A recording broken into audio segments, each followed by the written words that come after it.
générale, la parole est à Madame Gilda Aubert pour le groupe radical, républicain, démocrate et progressiste. Vous avez 10 minutes, Madame la députée. Merci. Merci, Madame la Présidente. Monsieur le Président de la Commission des Affaires culturelles et de l'Éducation, Madame la rapporteure, Monsieur le secrétaire d'État, cher Thierry Braillard, chers collègues, tout à l'heure, Wembley a résonné du chant de la Marseillaise. Ce fut un grand moment d'émotion, de frisson, de partage. En ce temps de deuil national et de douleur, alors que des personnes ont été fauchées en pleine jeunesse, en pleine forme, nous allons ici évoquer un sujet qui, loin d'être subsidiaire ou secondaire, montre notre engagement. Un engagement envers notre jeunesse, envers l'ensemble de nos concitoyens. Sidération, horreur. Il est évident que les attentats meurtriers visaient le sport, la jeunesse aux terrasses des cafés, la culture au travers de ces salles de concert. Ce que les terroristes ont directement visé, c'est la joie de vivre et l'innocence. Le sport est au cœur de notre pacte républicain. Il est sans conteste un vecteur de cohésion sociale, d'union nationale. Cette union nationale dont nous avons tant besoin en ces temps troublés. Il importe donc de tout mettre en œuvre pour défendre la pratique sportive et en particulier celle de haut niveau qui participe du rayonnement international de notre pays. Le monde du sport de haut niveau doit être protégé. C'est là l'enjeu de la proposition de loi dont nous débattons aujourd'hui en deuxième lecture. Rappelons-le, 4 sportifs sur 10 gagnent moins de 500 € par mois. C'est ce que relève le rapport relatif au statut des sportifs de Jean-Pierre Caraquillo, qui vous a été remis, monsieur le secrétaire d'État, le 18 février dernier, et qui a largement inspiré les travaux ayant abouti à la présente proposition de loi. Je salue au passage le travail de notre rapporteure Brigitte Bourguignon, qui a soutenu brillamment son texte.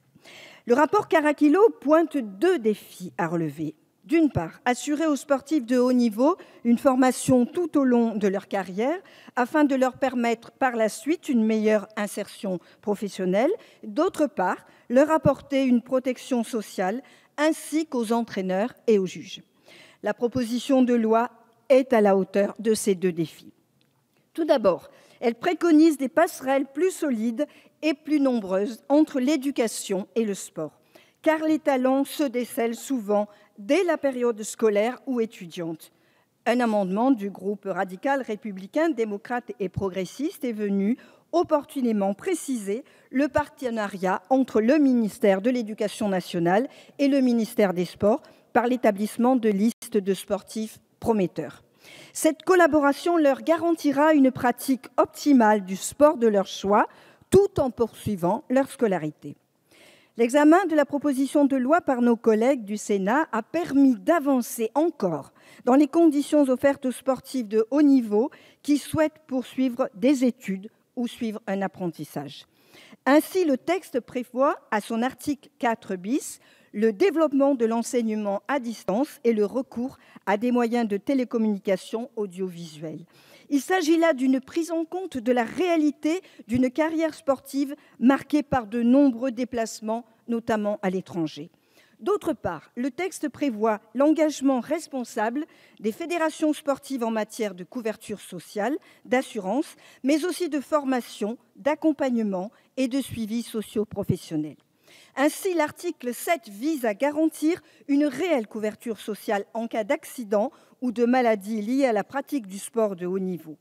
Quant à l'article 8, il complète le précédent en établissant que les fédérations délégataires ont obligation de souscrire au bénéfice de leurs sportifs de haut niveau licenciés des contrats d'assurance couvrant les dommages corporels. Concernant la surveillance médicale réglementaire, un arrêté ministériel définira la nature et la périodicité des examens médicaux. Les fédérations pourront décider d'examens complémentaires adaptés aux exigences de la discipline du sportif. Grâce à un amendement en première lecture à l'Assemblée nationale de Madame la rapporteure Brigitte Bourguignon, les sportives de haut niveau bénéficieront d'une assurance maternité. Cette disposition, que je salue, prévoit que la future mère conserve le bénéfice des droits pendant une durée d'1 an à compter de la date de la constatation de son état de grossesse. Autre avancée notoire, la proposition de loi établit un contrat à durée déterminée spécifique au monde du sport.